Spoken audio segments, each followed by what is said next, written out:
Looking for a fun way to win up to 25 times your money this football season? Test your skills on Prize Picks, the most exciting way to play daily fantasy sports. Just select 2 or more players, pick more or less on their projection for a wide variety of statistics, and place your entry. It's as easy as that. If you have the skills, you can turn $10 into $250 with just a few taps. Easy gameplay, quick withdrawals, and an enormous selection of players and stat options are what make Prize Picks the #1 daily fantasy sports app. Ready to test your skills? Join the Prize Picks community of more than 7 million football fans who have already signed up. Right now, Prize Picks will match your first deposit up to $100. Just visit prizepicks.com/get100 and use code GET100. That's code GET100 at prizepicks.com/get100 for a first deposit match up to $100. Prize Picks, daily fantasy sports made easy. You are listening to the Hiking Radio Network, where we talk the walk with shows by hikers, about hikers, for everybody. I'm wondering if you'd go wandering with me through the wilderness and woods to where the winds are blowing free, through the darkness of the night, heading toward the morning. Welcome to the Jester Section Hiker Podcast with the spotlight on section hikers. And I'll spread the word and you beat the drum. We'll round up the troops and get the gang to come, and we'll leave the streets and these neighborhoods, head over the river. Welcome back and Happy New Year, everybody. You are listening to Jester Section Hiker, the premier podcast with the spotlight on section hikers. And I'm your host, Julie Jester Gayhart. For this episode, I am putting the spotlight on my guest and Leave No Trace principles. For a few months now, I have been wanting to dedicate an episode to Leave No Trace education. For those of you that have listened to episode number 43, you will know that during our Woods Hole weekend back in early October, we had a Leave No Trace session, and it was then I knew I had to have Kathryn Herndon-Powell on the podcast to chat and go over Leave No Trace and more. Happy 2021, everybody. Thanks for joining me for another episode, and now on to my chat with Kathryn. All right, you guys, welcome back to the podcast. And as you heard in my introduction, I have a special guest with us today from the ATC, and I've actually been wanting to talk about Leave No Trace for a long time, and I think I found the perfect person to do that for us. So welcome to the podcast, Kathryn Herndon-Powell. Thanks for joining us. Yeah, thanks so much for having me. Really appreciate you coming on. And seriously, like I just said, I've really been wanting to talk about Leave No Trace principles for a long time, and I really didn't feel comfortable doing that myself because honestly, I've never been trained on it until you did that for us at the Woods Hole weekend. So thank you for that. Sure. Yeah, that was a lot of fun. It was a lot of fun. And honestly, like an hour or so went by after you trained us. And I was like, wow, I mean, I could have kept listening for like another hour. So with all of that being said, kind of introduce yourself to us, give us a little bit of your hiking background, and then we'll get into kind of how you ended up at the ATC. Sure. Yeah. So I through hiked the Appalachian Trail way back in 2006 when I was fresh out of college. It's embarrassing to admit this now that, you know, it's my career, but it was actually my best friend's idea. It wasn't even my idea to through hike the AT. She generally had good ideas. So this is a case where she had a great idea and I tagged along and obviously loved it. And then I also went on to through hike the Pacific Crest Trail in 2010. In the years in between, I started working on the long trail as a backcountry caretaker in the summers. I was living in Philadelphia at the time and didn't have a car and was just, you know, desperate to get out into the woods any way I could. Was like the reason I first, you know, went for one of those caretaker jobs. But then I found that I absolutely loved, you know, working on the trail and getting to be a steward of the resource as well as, you know, just living out there. So, Then after I hiked the PCT, I came back home to the South. I'm from North Carolina. Yay. I didn't realize you were from North Carolina. Yes, another North Carolinian. Perfect. That's why I've been so interested in your whole series hiking the Mountains to Sea Trail, because I've been gotten to watch that trail, grow and develop through my lifetime. It's been great, and hiked pieces of it. I have a lot more I want to do. So then my first job with the Appalachian Trail Conservancy was as a crew leader on the Connerock Trail crew. Oh, wow. That's interesting. Yeah, that was really fun. I got to do that for 3 seasons. So I was an assistant crew leader and then a crew leader. Probably the most fun job I'll ever have. Not that my job now isn't fun, but I rarely get to break up rocks. I just literally think of like just bad to the bone people is what I think about that crew, because the Connerock crew kind of does like hardcore, heavy lifting, trail changing, trail maintaining stuff, right? Yeah, it's either relocation projects where you're building brand new trail for, somewhere where we need to move the trail, or really heavy duty rehab, like big rock walls and steps and stuff. It's incredibly rewarding. We do get volunteers from all over the country, and they're just wonderful people. So you get like kind of a different mix of folks every single week. As a crew leader, it's really fun to just meet all these people that come from all over, and you have they're all ages, from 18 up to 80, and you all have this shared love of the trail. So I absolutely recommend it to anybody who can find a week to get out there once we start the program back up, post vaccine, probably. Well, hopefully that'll happen. So that's awesome. So not only do I have who I'm going to call the queen of Leave No Trace, also the hardcore trail maintainer. So cool. So walk us through. Okay. So you're after the Connerock crew, did you continue with the ATC? Yeah, so I did. Like I said, I was on the Connerock crew for 3 seasons as staff, and I also got to do 1 season on the Rocky Top crew in the fall in the Smokies, which was really cool. And then in 2013, this position, the Education and Outreach Coordinator position based in Virginia, was available, and I applied and started kind of right after the Connerock season wrapped up in August. So I went straight from, living in the woods and carrying rocks around to what I do now, which is mostly a desk job, but I do get to supervise the ridge runners, and that gets me out in the field sometimes training them. And I sometimes get to be out in the field leading Leave No Trace courses, because we also offer the 2-day trainer course, which is like an overnight backpacking course, and a 5-day Leave No Trace Master Educator course, which is a 5-day backpacking course. So we didn't get to do any of that this year, but those are my little opportunities to get hiking again for work. Yeah, no. So as the education and outreach coordinator, you mentioned that you're training ridge runners, you're, educating people on Leave No Trace. And is that what called you to that job in the first place? Or was it an opportunity to stay involved with the ATC? Or were these core areas like is education your thing, where you want to, teach as many people as possible, how to maintain the trail and how to be good stewards really of the trail?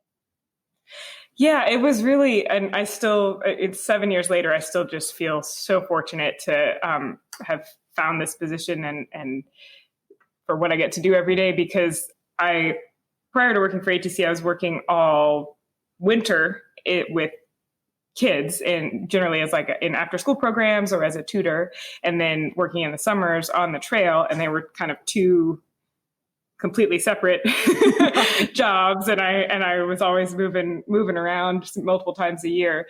And then this is a position where I get to do both. I get to help protect the trail and interact with people to educate. I just love education in general. So yeah, I don't work as directly with kids as often. Right. We do a lot of programs with teachers. And so sometimes those teachers will create a curriculum that involves a field trip on the Appalachian Trail, and I get to tag along or something like that. But mostly doing education of hikers, and just supporting the volunteers. That's a lot of what we all do, here in the regional office is we have 7 trail clubs that we work with pretty closely. So trying to make sure we can support them with training and resources and all that good stuff. All right. Well, I'm going to let you educate us today because, I mean, the key component of this episode is to educate me again, but all the listeners on leave no trace principles and how we can all be better stewards, not only on the Appalachian Trail, but any trail that we're going out on to section hike. So I actually asked you and want to start with, I do want to go over all 7 principles because sometimes they seem like common sense, but not everybody knows the 7 principles. So, all right, start us off, Kathryn. Okay, great. Yeah. And I love that. One thing I love about Leave No Trace is that it is all pretty common sense, and it sounds really basic. Like just the phrase "Leave No Trace" pretty much sums it up.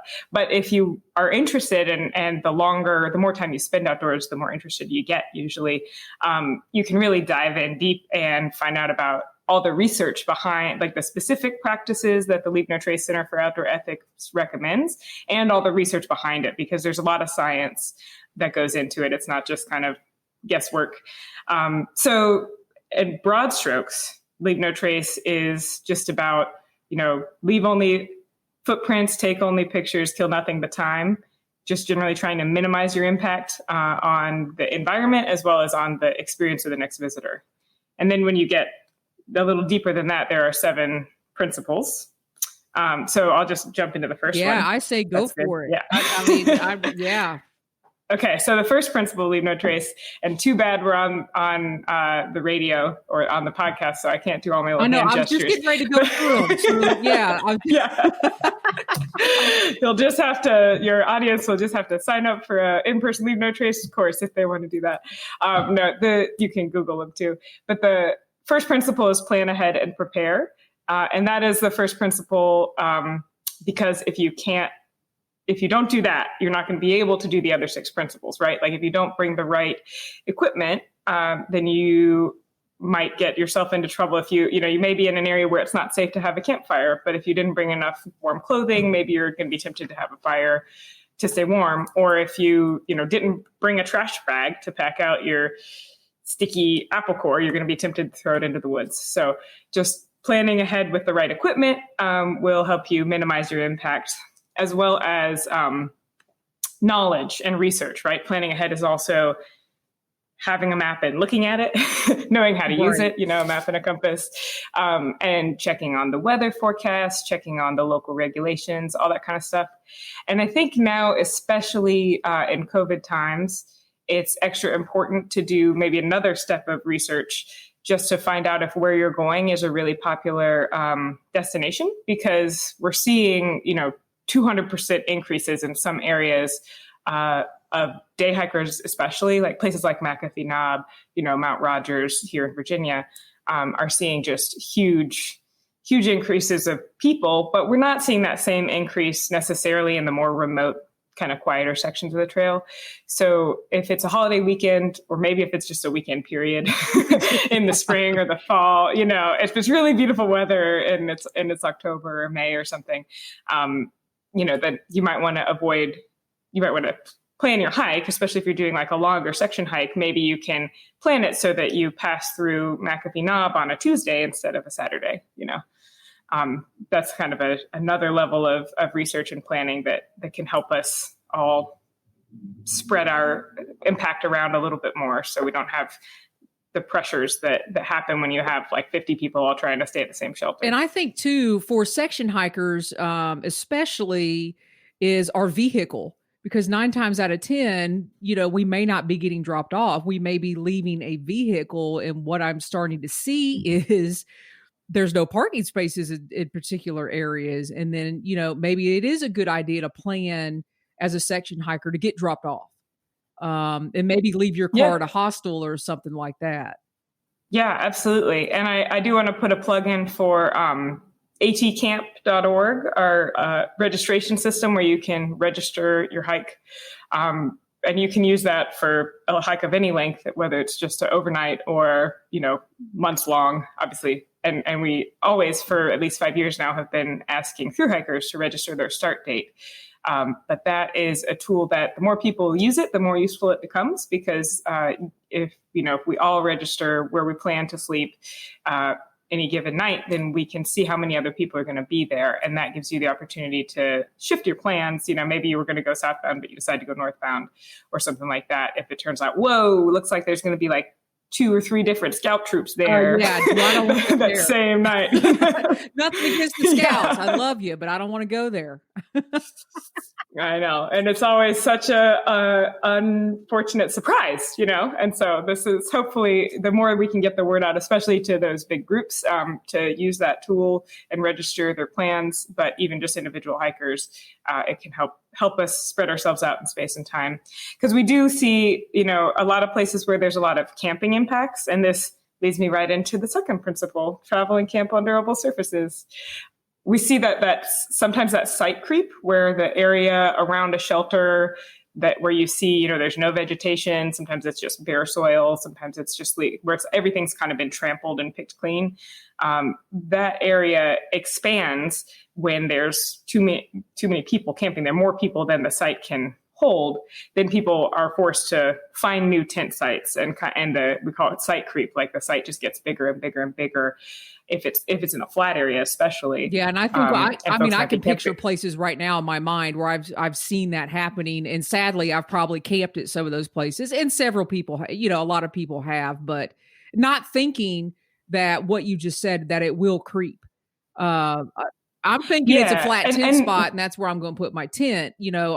All of us have to start thinking beyond that. Yeah. And what I was going to say is that some places that only is happening, 10, 15 nights a year. Like most of the time, nobody has to go beyond the main footprint of the area. But then those nights where it's, 4th of July weekend or Memorial Day or something, or there's too many big groups that all chose to camp in that same place on the same weekend, is when that site creep happens. So if we can spread ourselves around, then, the site can take just as many people as if they just spread themselves out over time. The second principle is, like I just said, travel and camp on durable surfaces. So that's about just where we choose to put our feet as we're walking, and where we choose to put our tents or tarps or whatever we might be sleeping in. And where you choose to take breaks as well, lunch and all that. And just being aware that, the vegetation is pretty fragile. A lot of it, things like grass and woody plants can withstand a lot more, abuse than moss and ferns and some of the herbaceous plants. So just staying on the trail is the main thing, and trying not to reinforce social trails. Folks will sometimes shortcut the switchbacks because you can see the trail right down below you, and it just looks like the easy way to go. But that causes a lot of erosion. Don't do it, people. And it's very hard to. Don't do it. It's very hard to repair. And what I've noticed is cutting the switchback is not easy. You're either sliding or, if you want to go up and cut the switchback, it's harder. Yeah. And I think most people, when they do it, they're doing it on the way down. And, we have some trailheads where you can see your car, if it's a place like Max Patch or whatever, you can see where your car is. And so you're just like, let me take the shortest route, which is, I think, pretty well ingrained in most of our minds. But, the trail has been constructed on a certain grade so that it will withstand water and human traffic. And when we cut that off, then the soil compacts and the vegetation dies, and it just is a process of erosion that's very hard to stop once it starts. And then just the campsite selection is the other part of that, travel and camp on durable surfaces, and just knowing that good campsites are found, not made generally, especially on the Appalachian Trail. We're always in a pretty high use area. So it's best to just use an area where you can already see that somebody else is camped. In really pristine areas, you could go do just what we call dispersed site camping. But if you're going to do that, you need to be really far off trail, well out of sight, go 200 feet, which is 70 steps for most folks, and then keep going. and then kind of disguise the place after you leave so that the next person who comes by doesn't see where you camped, and then we've just created a new campsite. So for most folks, that's too much work. And on the AT, you never know if you're going off the trail, if you might wind up on private property or something. So it's just not really a great idea to do that unless you've got a good map and stuff. So generally just best to use the trail and use those established campsites. And number 3 is a big one. And this is one that it really infuriates and angers me when I see toilet paper. So I have my little handy dandy card that I actually got from Kathryn. So this is dispose of waste properly. That's number 3, right? Right. This is a big one. Yeah. A lot of things fall under dispose of waste properly because it's your trash, and then it's your human waste and your gray water, like your toothpaste, and if you wash your dishes when you're camping, all that stuff is waste that needs to be disposed of properly. And I agree. It's like one of the worst, most obvious things when people don't deal with their trash or their human waste correctly. I love your, I think I heard you on the podcast a while ago talking about the 11th essential. Yes, the trash bag, the 11th essential. Yes. Yeah, I love that. I love that idea. And it's always, sometimes I talk about leaving a negative trace, like not only leaving no trace, but picking up from somebody else behind you. We often say with trash that the first piece is the worst piece because, if you see trash in the fire ring, somebody thought it was, I'll just leave it here and somebody else will burn it for me. The next person that comes along they're going to have lower inhibitions about leaving their own trash. And that's how, they didn't start it. Same with graffiti. If somebody writes their name on the shelter wall, the next person is going to be like, that looks like a great idea. Let me try that too. And graffiti has gotten out of hand, actually. Yeah. And it's sad too, like underpasses and things like that. Even last summer, I started noticing more and more graffiti that I don't remember in years past that were in those places. So yeah, graffiti's bad. Leaving your toilet paper on the trail. Yeah. Talk to us about that one, because that seems to be, for some reason, growing, and I don't know why. Sure. Yeah. And this is a good, another kind of COVID relevant topic as well, because, of course, the privies are closed right now. They're not, padlocked closed, but they're not being maintained. So we prefer that people don't use them, also because it's a place full of germs. So it's just in terms of COVID safety, it's not a great idea to use the privies. So we're really recommending that everybody who's hiking right now and in 2021 be carrying a trowel, like you always should be, and really know how to use it. Go that 200 feet, 70 steps off the trail and away from water, and dig a cat hole that's at least 6 to 8 inches deep. And know that, especially around shelters where there is a privy and there's a lot of people camping, hopefully everybody is not using that privy. And so there's going to be more cat holes around. So you really, really need to go the distance, the 70 feet. And, we can't generally time when we need to use the bathroom, but if you can do it kind of in the middle of the day when you're not at a shelter, that might be helpful. So yeah, use it, now, knowing how to recommend. Now I've started like even packing my toilet paper out, and some people are like, oh my God, that's so gross. It's not gross. You put it in a Ziploc bag and carry it out, especially like on a day hike or something like that, or maybe like an overnight when you're not going to be out there. I mean, what is the recommendation on that? I know like Pacific Crest Trail and specific trails out west, you have to pack it out, or you have to use what do they call it? Wag bags or something like that. Yeah. So the science, on decomposition, and that 6 to 8 inches is, comes from studies that have shown that that's where, there's enough soil microbes for the stuff to break down.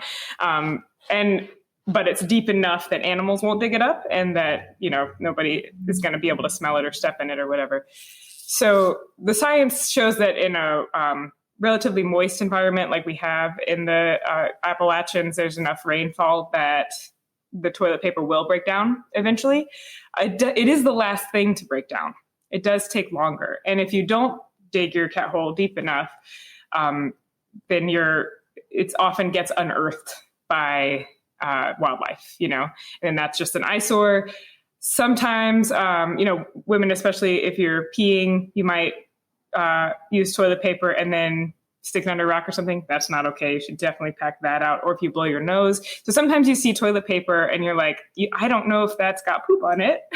Yeah. or it's just somebody blew their nose. And so if you're somebody like me that's like picks everything up that I see, that's like, but I don't know if I should get anywhere near that. So yeah, the toilet paper is a really gross and unfortunate thing. I packed out my TP on the Pacific Crest Trail because it's that arid environment and it's the desert. But I'll say that, with Leave No Trace, we always talk about there's kind of good, better, and best. So putting your toilet paper in the cat hole is good enough, but packing it out is better. And of course, the best thing. So I will say, like you said, that it sounded really gross at first, but once that became part of my routine when I was hiking in the desert and, alpine areas and stuff, now it's just not a big deal because I'm used to doing it. And yeah, like you said, especially if I'm only out for an overnight or something, I just bring 2 Ziplocs and I double bag it. It's not any heavier because you already carried the toilet paper in. So I look at it like this. It's my stuff. It's my stuff. It's like, I shouldn't be afraid of my own stuff. So there you go. So that's the way I look at it. That's what you need to do, people. And ladies, you need to get a Kula cloth. And I will put it in I'll put the Kula cloth in the show notes so you guys can look that up so we don't have to go over that. So, all right, Kathryn, we got 4 more of these to go through. So, well, those first 3 are the big ones with lots of details. And we could probably spend a whole nother hour on, just the toilet paper thing, but absolutely. I'll tell you one thing. I have gotten very comfortable talking about human waste in this position. So I can absolutely just keep going, but we'll move on for your listeners. All right. Number 4. The 4th principle is leave what you find. So, that whole take only photos part,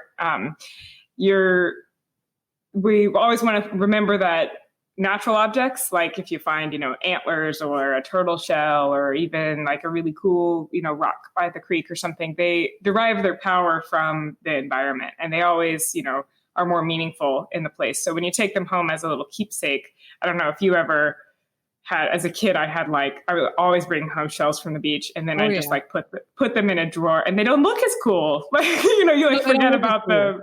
Yeah, they just, you want, it's natural to want to take a piece of that experience as a reminder later, but you can do that in other ways that don't impact the area, such as, taking a photograph, drawing in a sketchbook, journaling about it, all those kinds of things, and video. So leave what you find is pretty obvious. And then another little detail for the AT is, that it's great to use those rubber tips on your trekking poles. So you don't scratch up the rocks. And of course, don't leave graffiti. Please don't leave graffiti, people. Yeah. Come on now. We know Matt loves Anna or whatever, but he needs to find another way to express it. Exactly. Yeah. Exactly. All right. So I guess we're on number 5. The next one is minimize campfire impacts. So similar to that idea of, good campsites are found and not made, with fire rings as well. We don't want to be building new fire rings in places where there's not already one established. When you build a fire in a new place, it sterilizes the soil for about 10 centimeters down. It just kills everything and it leaves a scar that's going to be there for a really long time. It's when we rehab, campsites in areas that we want to recover and we don't want people camping, that is absolutely the last thing to go, is the campfire scar. So we just want to use existing fire rings. We only want to have fires in places where it's, of course, legal. There's a lot of parts of the AT where fires aren't allowed, like the whole state of New Jersey. Oh, wow. And okay. Yeah. And then, of course, there's times of year where it's not safe, that you want to be aware of fire conditions. And then the other big thing about minimizing campfire impacts is where you're getting your firewood. So there's 4 Ds of good D words for good firewood. Do you remember what they are, Jester? No, I don't. I'm sorry. Do you remember one of them? I'm going to have to cheat. Is it on here? I don't think it is, actually. Down. Yes, down is a good, yeah. So down, dead, down, dinky, and distant. So dead, obviously, we're not cutting live branches off of trees. Down on the ground. So we're also not breaking dead branches off, because sometimes that's really important for habitat for wildlife. And dinky generally means small around than your wrist, stuff you can break by hand. We don't, if you're bringing out hatchets and saws, then that's not what we're talking about here. Yeah.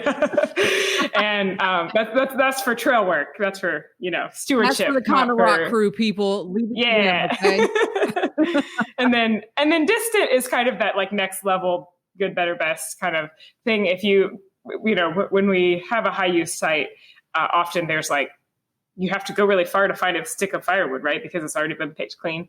So we don't want to contribute to that because that's also kind of a dead zone for wildlife. Wildlife needs logs and sticks and stuff for the nutrients that it returns to the soil and for habitats for things like salamanders. So if you can pick up your firewood maybe in like the last mile before you get to camp and just pick a few things up as you go, or just go a little farther when you're collecting your firewood. That's a kind of next level leave no trace practice. All right. Well, thanks of course, thanks for having me on the spot there. Okay. I didn't give you any warning, did I? I even have my cheat sheet and it wasn't on here. We're going to say one more thing about fire, I think. Oh, yeah. I was just going to say, that having a fire should always be a choice. Like you shouldn't need it for, to cook your meal or to stay warm. So when I was just saying that good, better, and best was like getting distant firewood, I was like, well, no, really the best, of course, is to not have a fire at all if you don't need it. But that's not to say that you can't have a fire and do it in a leave no trace, low impact way. Well, that goes back to plan ahead and prepare. Really, you shouldn't need to have a fire. Yeah, exactly. All right, perfect. Okay, so are we on number 6? We're on number 6. We're fine. Yeah. All right. So number 6 is respect wildlife. And there's a lot of different things we can talk about, relevant to different places you might be camping and what kind of wildlife is there. But for the Appalachian Trail, we are often mostly talking about food storage. Keeping your food away from the bears as well as the micro bears, as some people like to call the mice, and the raccoons and all those other little critters that'll get into your food if you don't guard it carefully. We recommend, ATC recommends a bear canister for the trail or Ursack. Bear canister being the easiest thing to use. Ursack, there's a little bit of training you need to make sure you're tying the knots right and all of that. So Ursack is pretty much, foolproof. I mean, the bear can, is pretty foolproof. But if you don't have either of those pieces of equipment, then hanging your food up at least 12 feet high, 5 feet down, 6 feet down from the branch above, 6 feet out from the tree trunk, so that, bears can't get to it and if you can use that PCT method, that's kind of extra special. Just learning how to do that skill is really crucial. We've had a lot of increasing bear-human conflicts over the recent years.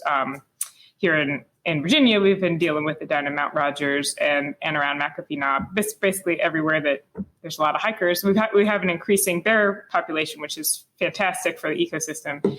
We also have an increasing hiker population. So they're coming more in conflict. And let's squelch this thing right here. It is not the bear's fault if they know about human food. It's not the animal's fault if they know about human food. So there's in the shelters, let's squelch it, Kathryn, right here. There are little cans hanging in some of the shelters. There's cans and they have lines hanging down with a stick. That's not for your food.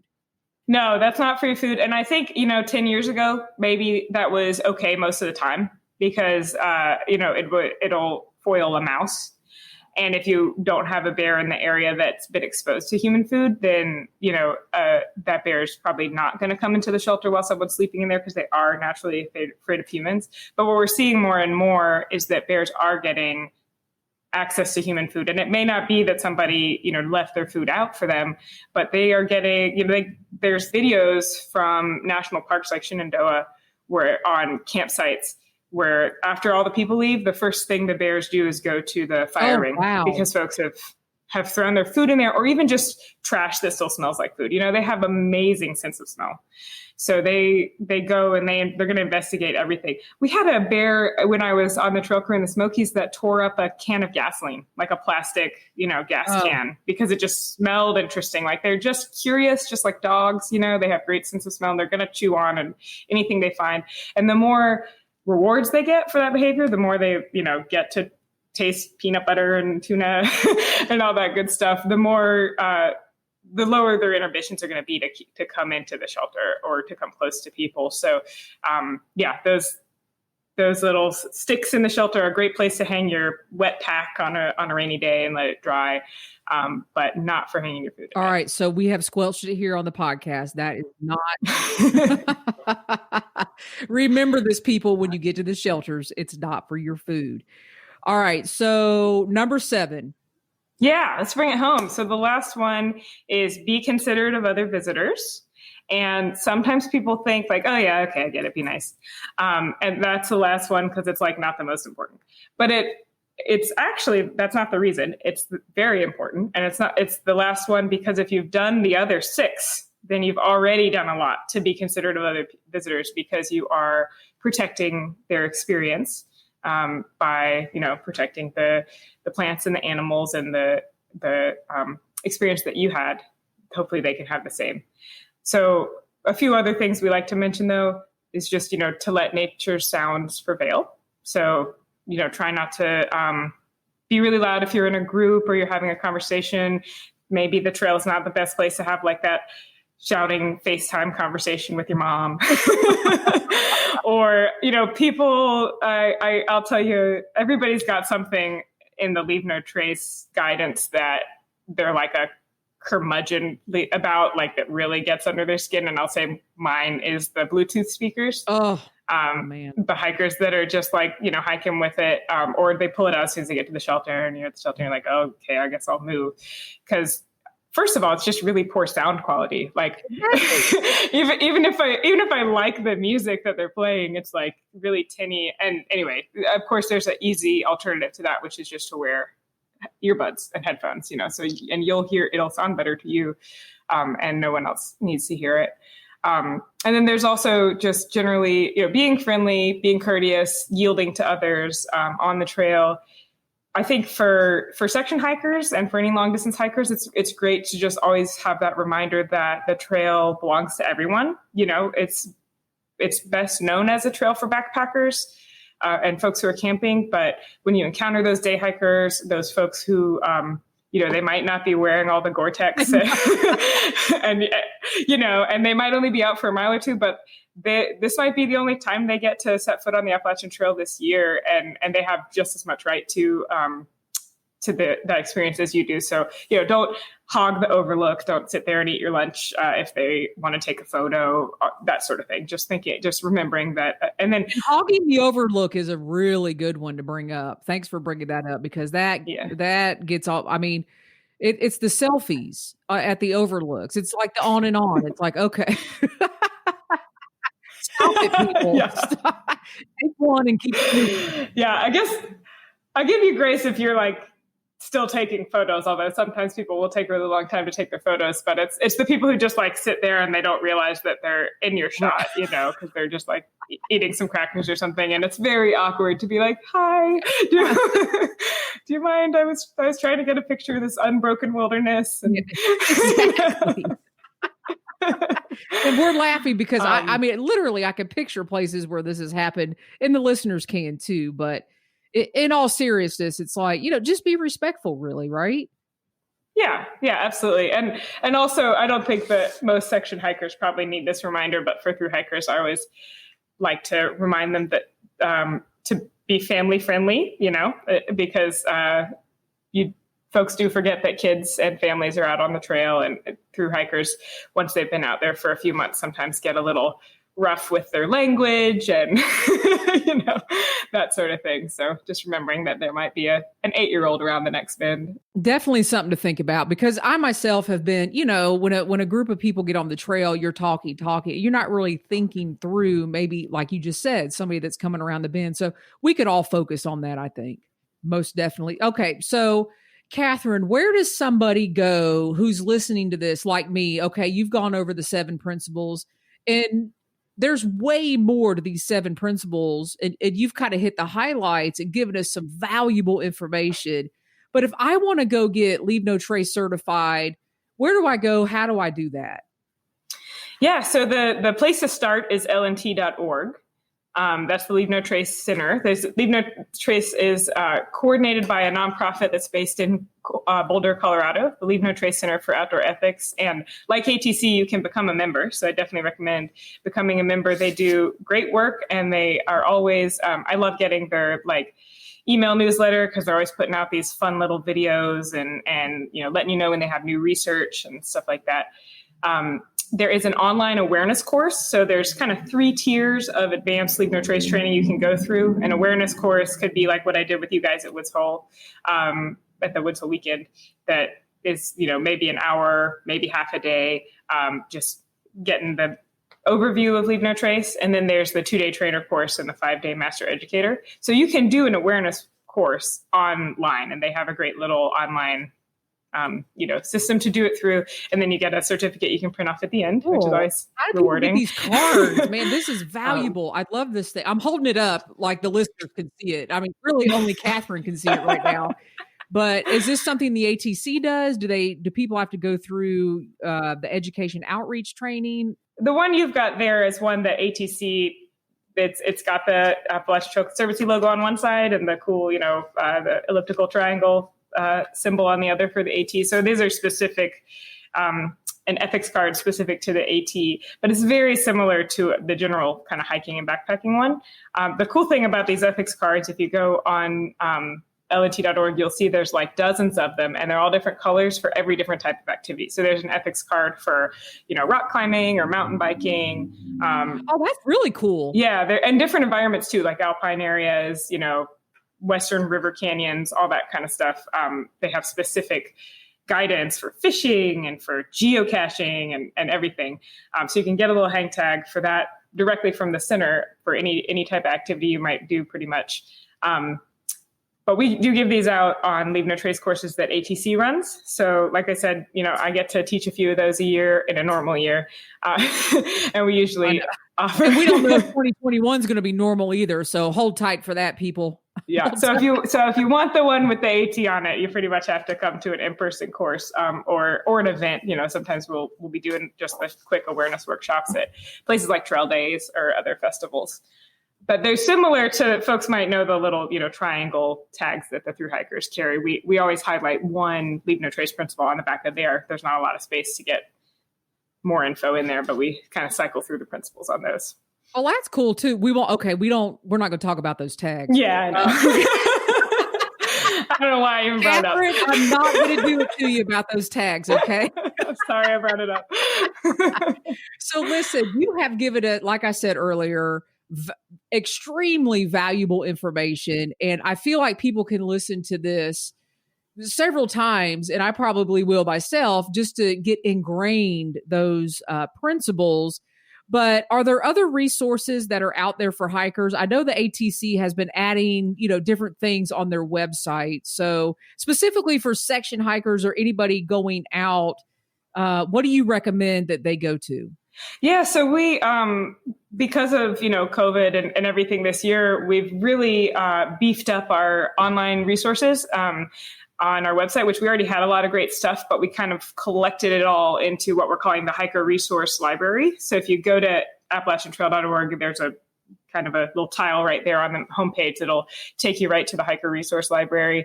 And we've got more information about everything on there for trip planning and COVID specific stuff and all of that, including Leave No Trace. And our Leave No Trace website, I'm going to put a plug in for this video series that we put together and published a few years ago called Don't Be That Guy. There are all these cute little less than 2-minute videos. And there's a hiker whose trail name is That Guy.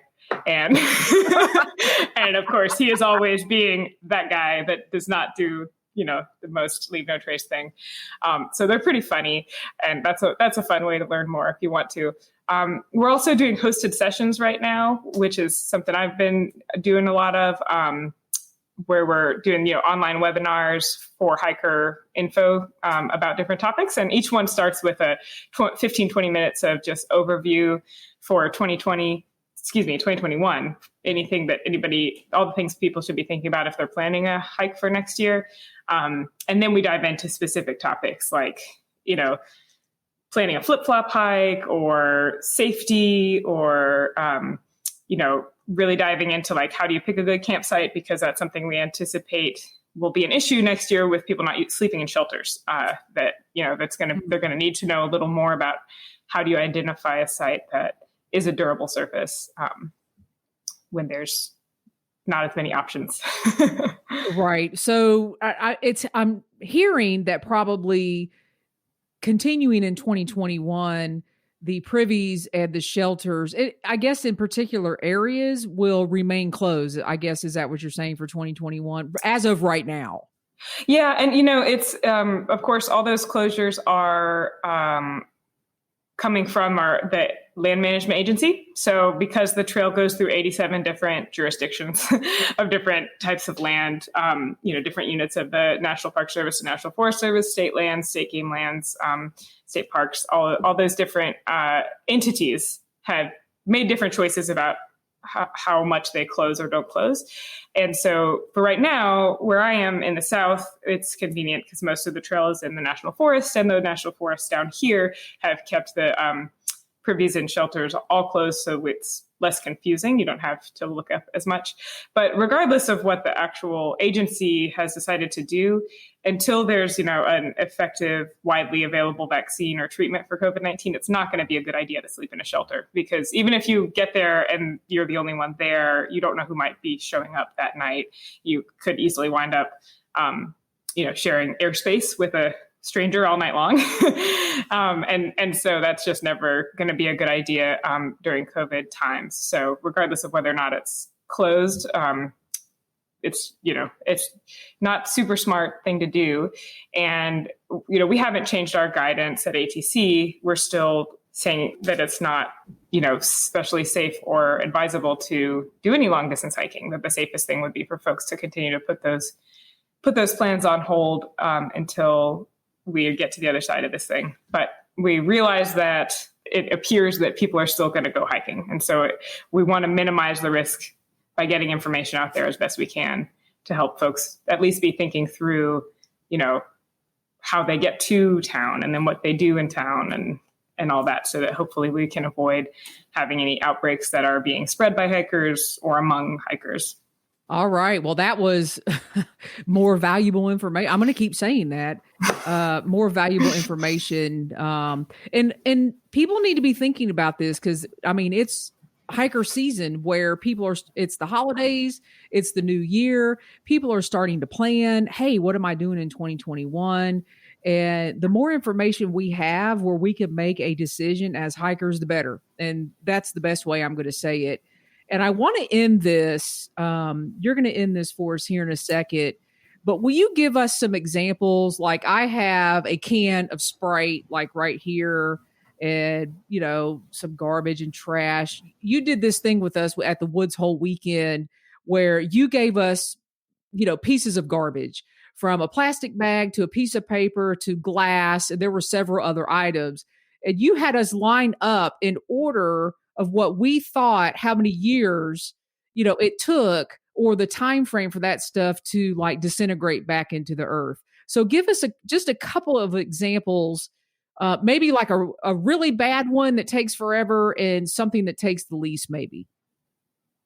Sure. Yeah. And I love that activity. We call it the trash timeline. And I think it might be part of the online awareness workshop if folks want to try it out. That was great. That was eye-opening. I'm going to tell you that right now. Yeah. So I do remember off the top of my head that aluminum can you've got there will take 80 to 100 years to break down. So your regular Coke can, Diet Coke can, 80 to 100 years. Yeah. So if you throw it out there, it's going to be there, possibly longer than you will.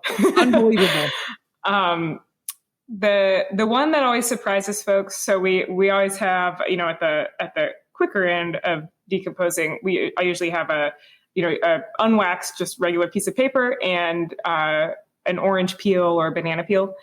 And folks always put the banana peel or the orange peel first and assume that that's going to break down. But the paper actually is going to break down much quicker than the orange peel or banana peel. It could take months for the orange peel to break down. And so, what we see a lot of times, if you look at like overlook like McAfee Knob or something, if you go down below it, you'll just see like piles of orange peels, because people just sit there and they peel it and they throw it and they think it's just like throwing it in the compost bin. It's going to break down, but it doesn't happen very quickly. And because there's hundreds of people out there every day, it can really pile up really quickly. So. All right. Those are great. And if people want more, they can take one of those classes. I do encourage everybody to become more knowledgeable and educate yourself about Leave No Trace. So even if you're out at your local parks in your neighborhood, you can start educating and all those wonderful things. So Kathryn, thank you. I think we've reached a great point in the podcast where you're going to sign off for us. And I'm not sure if you're going to do a statement, a quote, or a journal entry, but you go for it whenever you're ready.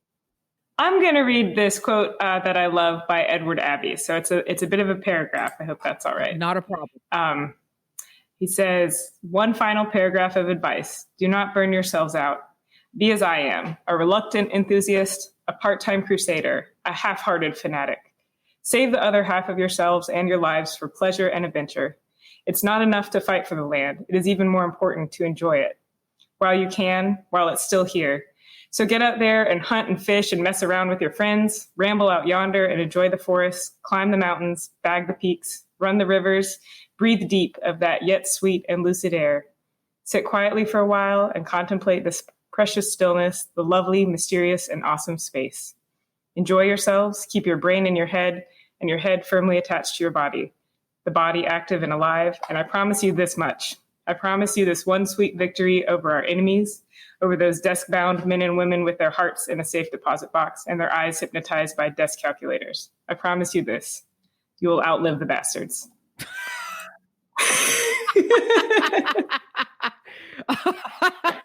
All right, Kathryn, thank you for coming on the podcast. I really appreciate it. You bet. It was a lot of fun. Thanks for inviting me. Thanks, Kathryn, for giving us so much information regarding Leave No Trace, hiker resources available through the ATC, and to think about our impact as we plan our section hikes in 2021, no matter what trail we are hiking on. As always, all of the information, resources, and pictures from today's episode can be found in the show notes at hikingradionetwork.com. If you like what we do here at the network, please consider a donation to your favorite show and leave us a review. Each donation and review truly makes a difference in what we do. And remember, as Kathryn taught us, leave only footprints, take only pictures, and kill nothing but time. Thanks for listening, everybody, and happy section hiking.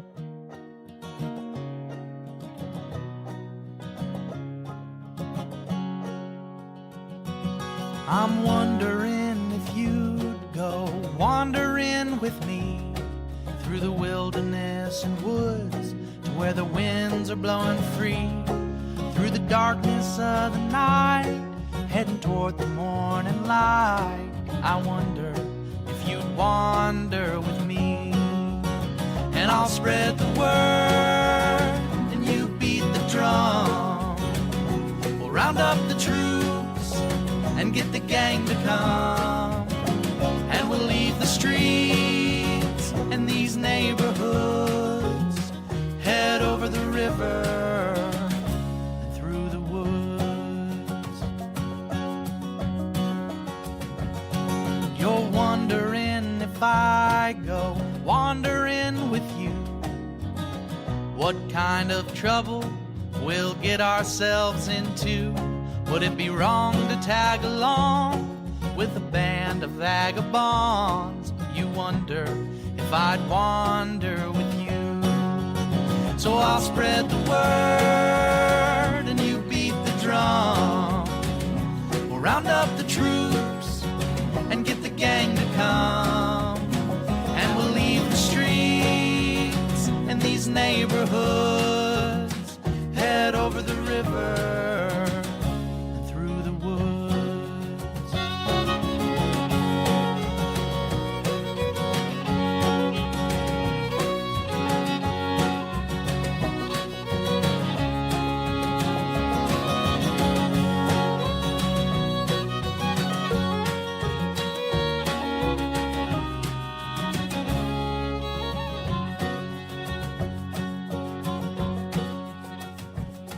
I'm wondering if you'd come wandering my way. If you ever get lost, or if the trail leads you astray, the music of the pack can always bring you back. I wonder, can we wander away? And I'll spread the word, and you beat the drum. Round up the troops, and get the gang to come.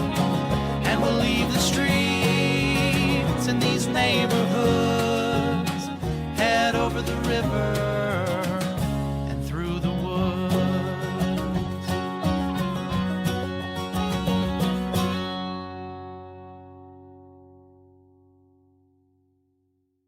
Looking for a fun way to win up to 25 times your money this basketball season? Test your skills on Prize Picks, the most exciting way to play daily fantasy sports. Just select 2 or more players, pick more or less on their projection for a wide variety of stats, and place your entry. It's as easy as that. If you have the skills, you can turn $10 into $250 with just a few taps. Easy gameplay, quick withdrawals, and injury insurance on your picks are what make Prize Picks the #1 daily fantasy sports app. Ready to test your skills? Join the Prize Picks community of more than 7 million players who have already signed up. Right now, Prize Picks will match your first deposit up to $100. Just visit prizepicks.com/get100 and use code GET100. That's code GET100 at prizepicks.com/get100 for a first deposit matchup to $100. Prize Picks, daily fantasy sports made easy.